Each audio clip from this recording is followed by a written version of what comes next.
하나님의 말씀을 들으시기를 바랍니다. 구름이 회막에 덮이고 여호와의 영광이 성막에 충만하매 모세가 회막에 들어갈 수 없었으니 이는 구름이 회막 위에 덮이고 여호와의 영광이 성막에 충만함이었으며 구름이 성막 위에서 떠오를 때에는 이스라엘 자손이 그 모든 행진하는 길에 앞으로 나아갔고 구름이 떠오르지 않을 때에는 떠오르는 날까지 나아가지 아니하였으며 낮에는 여호와의 구름이 성막 위에 있고 밤에는 불이 그 구름 가운데에 있음을 이스라엘의 온 족속이 그 모든 행진하는 길에서 그들의 눈으로 보았더라. 아멘. 오늘 주신 말씀을 가지고 하나님의 인도라는 주제로 하나님 말씀 증거하도록 하겠습니다. 여러분의 삶은 하나님의 인도하심을 받고 있다라는 그런 실감이 드십니까? 어떻습니까? 내 삶이 하나님의 인도하심을 받고 있구나 라고 하는 것을 여러분은 얼마나 경험하고 또 느끼고 있습니까? 좋은 일이 있을 때에는 그래도 하나님의 인도하심이 있다라는 생각이 들기도 하는데 뭔가 나에게 계속되는 어려움이 있고 또 해결되지 않는 상황 속에서 내가 정말 하나님의 인도하심을 받고 있구나 라고 하는 생각을 하기에는 정말 어렵습니다. 이것은 모든 사람이 다 그렇습니다. 사람은 어렵거나 힘든 일이 생기면 원인을 생각하게 되고 결국 그 원인을 찾지 못할 경우에는 하나님께서 나에게 왜 그러시냐라고 한탄을 하게 됩니다. 여러분은 여러분의 삶 속에서 하나님께서 정말로 나를 인도해 주시고 계신지 얼마나 느껴지고 계십니까? 우리가 잘 알고 있는 이 마태복음 14장에 보면은 예수님께서 물 위를 걸으시는 그 장면이 등장합니다. 사람들이 예수님을 보면서 뭐라고 했죠? 물 위를 걸어오시니까 유령이라고 그렇게 생각했습니다. 그래서 굉장히 벌벌 떨었습니다. 그때 예수님은 사람들에게 내니 두려워하지 마라. 안심하라라고 그렇게 말씀하십니다. 바로 그때에 베드로가 예수님께 자기도 그 물 위를 걷고 싶다고 말합니다. 그러자 예수님은 곧바로 허락하시죠. 베드로는 예수님의 말씀에 따라서 예수님을 향해서 물 위를 걸어갔습니다. 그런데 갑자기 바람이 불었는데 베드로는 무서워서 더 이상 그 물 위를 걸어가지 못하고 그만 바다에 풍덩 빠져버렸습니다. 베드로는 물에 빠지니까 두려우니까 살려달라고 소리 지르겠죠. 그때 예수님은 그런 베드로를 건져주시면서 뭐라고 하셨을까요? 믿음이 적은 자여 왜 의심하느냐라고 그렇게 말씀하셨습니다. 그렇다면 베드로는 왜 물에 빠지게 되었을까요? 그리고 예수님께서 베드로에게 믿음이 적은 자야, 믿음이 적다라고 그렇게 하셨는데 그러면 그 믿음은 도대체 어떤 믿음을 말하는 것일까요? 물 위를 걸을 수가 있다라고 하는 이 믿음이 부족하다라는 것을 책망하는 것일까요? 물 위를 걸을 수 있다라고 믿어야 되는데 왜 믿음이 부족하냐? 그렇게 물어보셨을까요?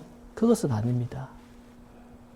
베드로가 물 위를 걷게 된 것은 하나님의 능력이었습니다. 베드로는 자기 힘으로, 자기 능력으로 바다 위를 걸은 것이 아니라 주님의 힘으로 바다를 걸었습니다.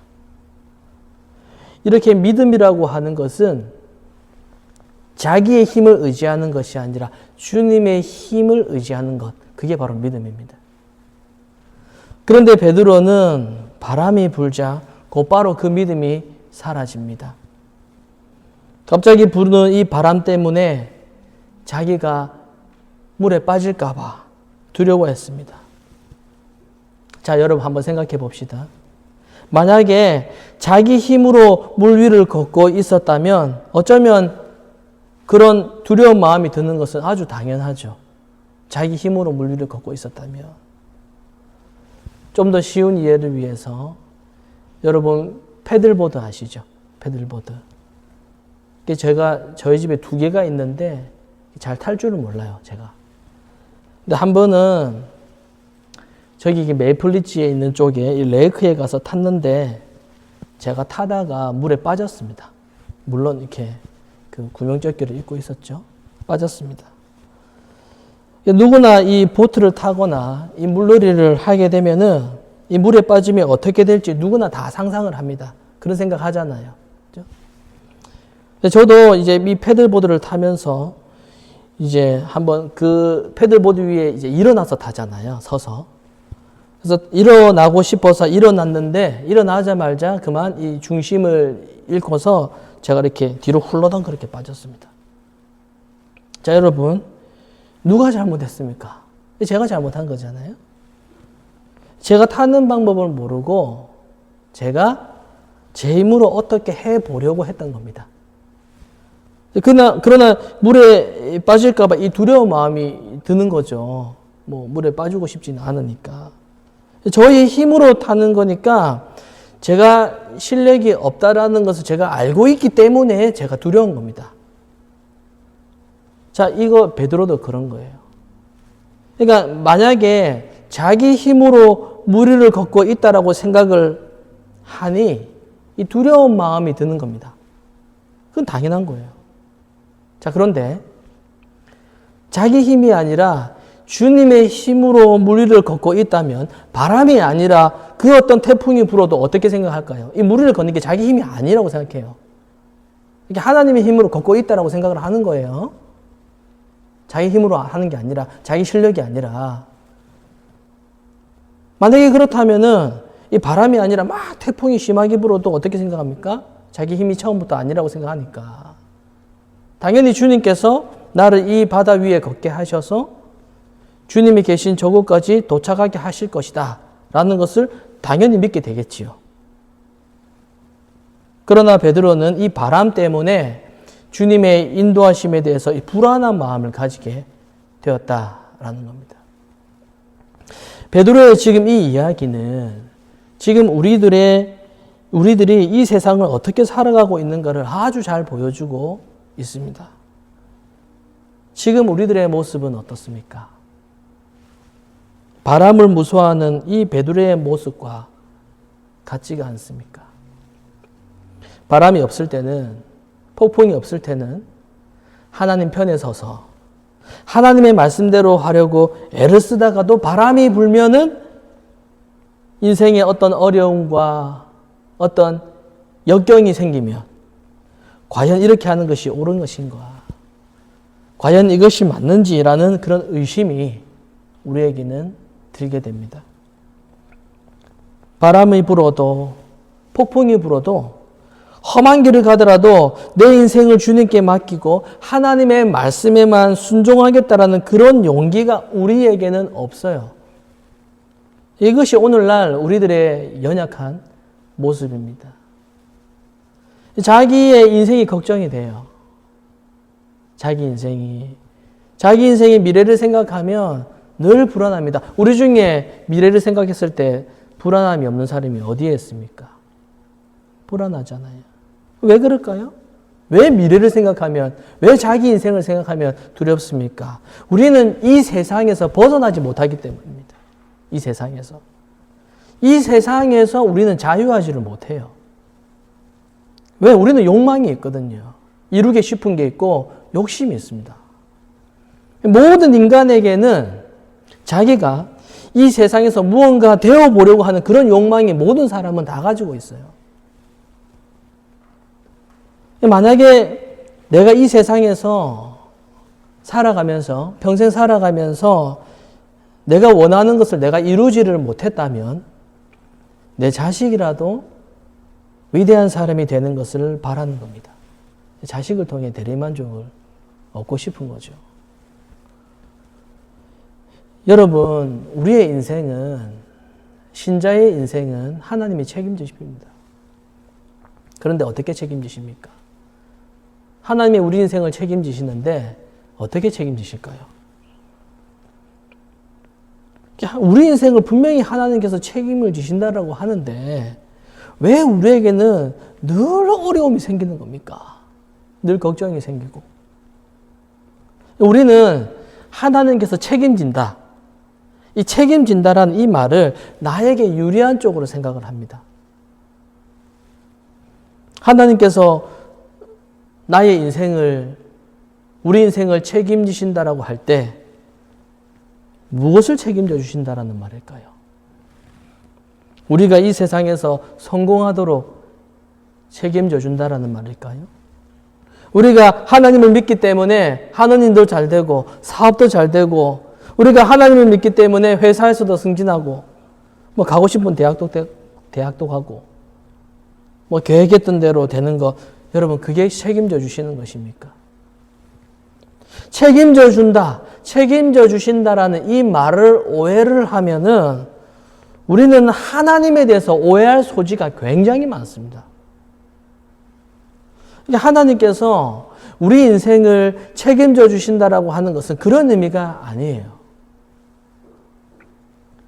만약에 하나님을 믿기 때문에 우리가 하나님을 믿기 때문에 하는 일마다 다 잘 되어야 한다라면 여러분 교회 다니는 사람들 중에 가난한 사람은 단 한 명도 없어야 돼요.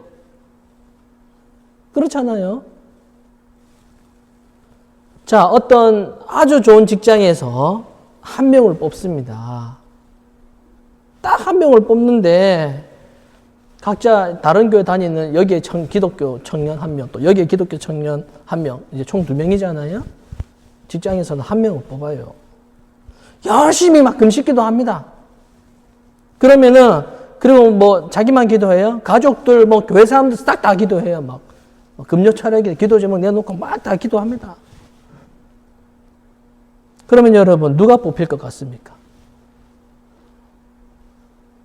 설마 뭐 기도 더 많이 한 사람이 뽑힌다 이런 생각하는 거 아니죠, 여러분? 여러분 어쨌든 한 명은 떨어지잖아요.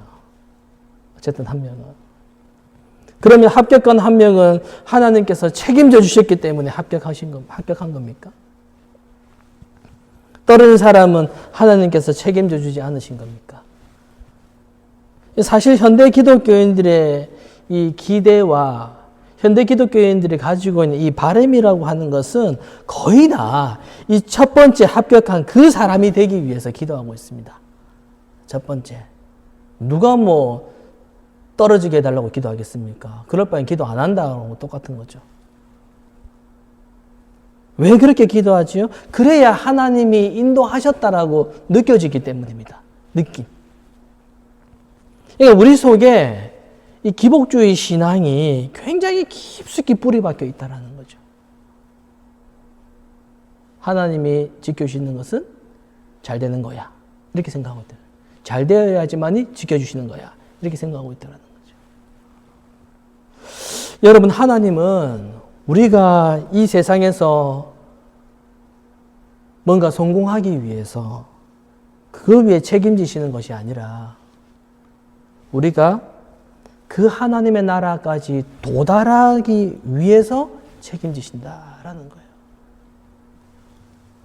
근데 지금 우리들은 이 부분에서 하나님과 갈등이 발생을 하죠. 무슨 갈등입니까? 자꾸 이 세상에서 뭔가 잘 되는 것, 뭔가 성공하는 것에 대해서 우리는 포기하지를 못해요. 너무 좋은 길만 가고 싶어서 너무 좋은 것만 취하고 싶어서 주구장창 기도하는 겁니다. 이거 해달라, 저거 해달라, 기도하는 겁니다. 여러분, 하나님은 분명히 우리를 좋은 길로 인도하실 것입니다. 분명히. 맞아요. 그런데 그 좋은 길이 우리가 생각하는 길이 아니라 우리가 생각하는 좋은 길과 하나님이 생각하시는 이 좋은 길은 차이점이 있어요. 다릅니다. 우리가 생각하는 좋은 일은 뭡니까?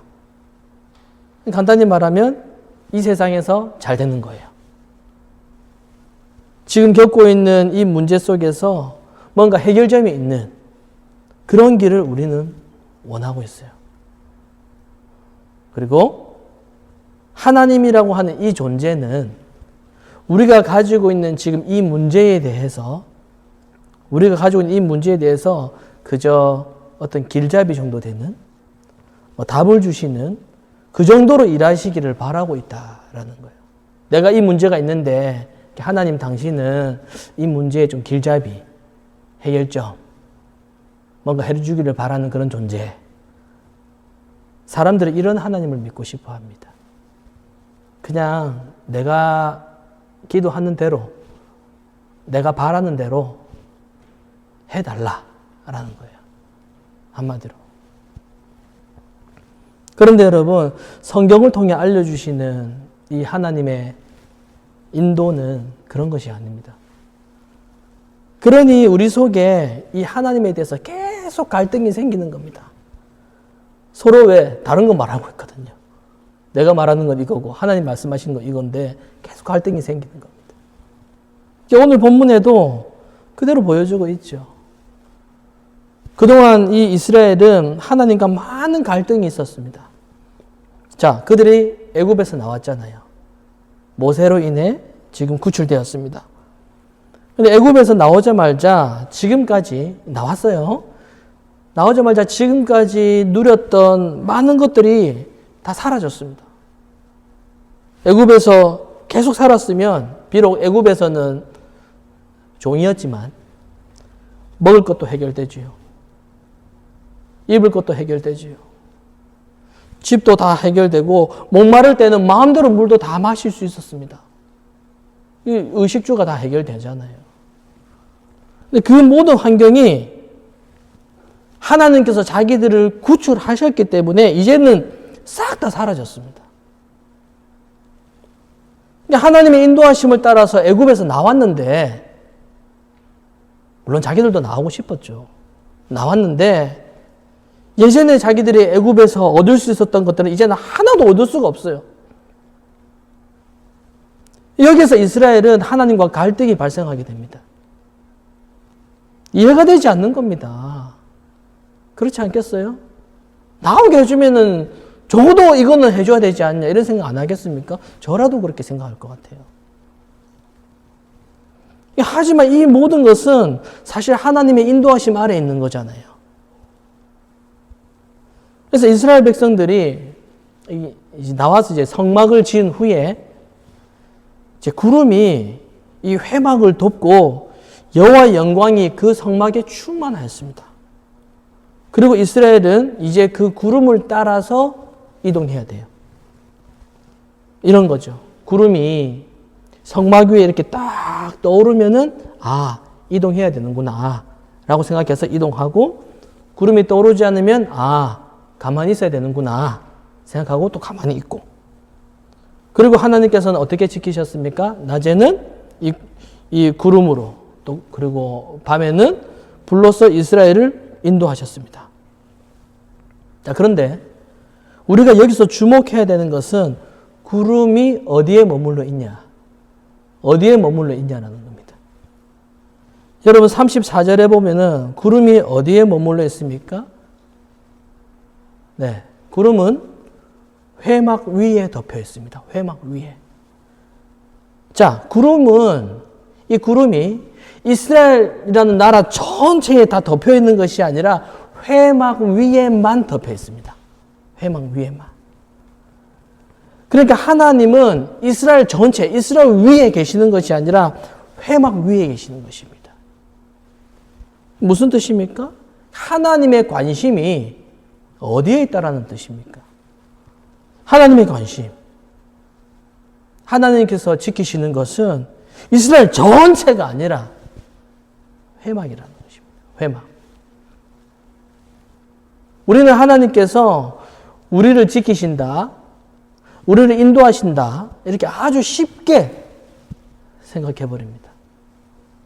하지만 그것은 오해입니다. 여러분, 우리는 나에게 필요하면 가지고 나에게 필요가 없으면 가치가 없고 필요 없는 것을 다 버려요. 왜냐하면 가지고 있어도 아무 소용없기 때문이죠. 자, 그렇다면 우리는 하나님께서 보시기에 과연 얼마나 가치가 있는 그런 존재일까요? 여러분 자신이 하나님 앞에서 내가 얼마나 가치가 있는 존재인지 한번 생각해 보시기를 바랍니다. 얼마나 가치가 있습니까? 얼마나 내가 나의 모습을 생각할 때 하나님께 필요한 존재다라고 그렇게 생각을 하십니까? 하나님께서 보내신 독생자 예수 그리스도를 우리가 업신여기고 무시하고 죽였는데 우리는 하나님 앞에서 얼마나 가치 있는 그러한 존재라고 생각하십니까? 사실 우리 인간은 별 가치가 없는 존재입니다. 하나님이 우리를 지키고 하나님이 우리를 보호하셔야 할 만큼 우리가 그렇게 귀중하고 사랑스러운 그런 존재가 아니에요.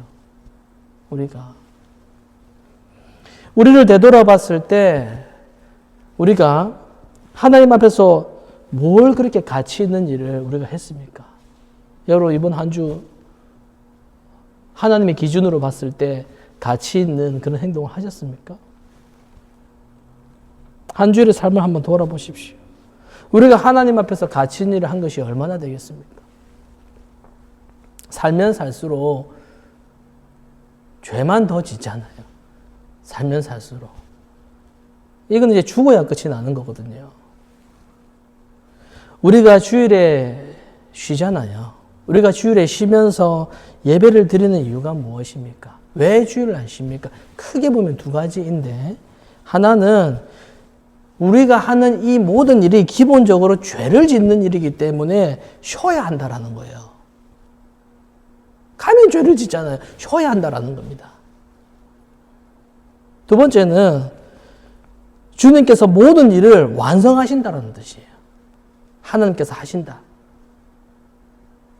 그래서 개혁교회가 주일에 예배를 2번 드리는 이유가 바로 그 이유입니다. 그러니까 어쨌든 우리가 그렇습니다.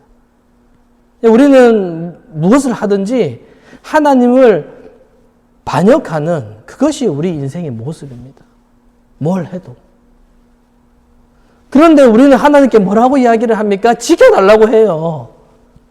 잘되게 해달라고 합니다. 이 문제 해결해달라고 합니다. 막 쪼르고 있어요. 야구원 막 씨름 이야기하면서 막 해결 안 해주면 집에 안 간다고 그러고 막 그러고 있습니다.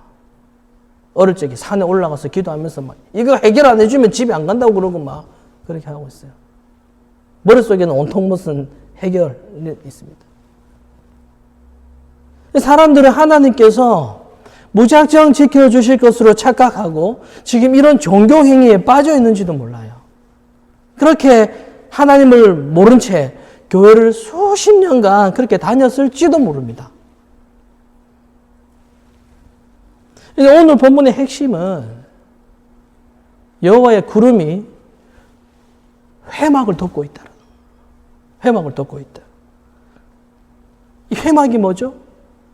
이 훗날 이 솔로몬의 성전이 완성되기 전까지 회막은 하나님이 임재하시는 장소였습니다. 거기에 하나님의 약속이 담겨 있죠. 그 약속이 신약에 와서는 예수님께서 피 흘려 죽으심으로 이루어졌습니다. 그래서 이 여호와의 구름이 회막을 덮고 있다라는 것, 하나님께서 회막을 덮고 계신다라고 하는 것은 하나님께서는 그리스도 안에 있는 자들을 지키신다라는 겁니다. 그리스도 안에 있는 자들을. 그래서 누구든지 그리스도 안에 있으면 그 자가 누구이든지 그 자가 과거에 어떤 나쁜 죄를 지었던 자든지 하나님이 귀하게 여기시고 천국으로 인도하신다라는 겁니다. 이것이 바로 하나님의 은혜입니다. 하나님은 분명히 우리를 도우십니다. 분명히 우리를 지키십니다. 하지만 이 세상에 관심을 두고 있는 그런 우리를 도우시는 것이 아니라 이런 불쌍한 우리를 향한 하나님의 그 뜻이 이루어지기 위해서 우리를 도우신다. 그래서 그 하나님의 관심이 무엇인지에 집중하는 사람은 하나님을 인정할 수밖에 없어요. 내가 때로는 세상으로 고개를 돌릴 때마다 나를 채찍질하시고 나를 채찍질해서 다시 하나님의 은혜를 바라보게 하시고 또 세상으로 고개를 돌릴 때마다 나를 또 채찍질하시고 다시금 하나님을 바라보도록 그렇게 도와주시는 것입니다. 하나님은 아무나 지키시는 분이 아닙니다. 아무나 지키시는 분이 아닙니다. 하나님은 하나님의 은혜를 바라보는 자를 지키십니다.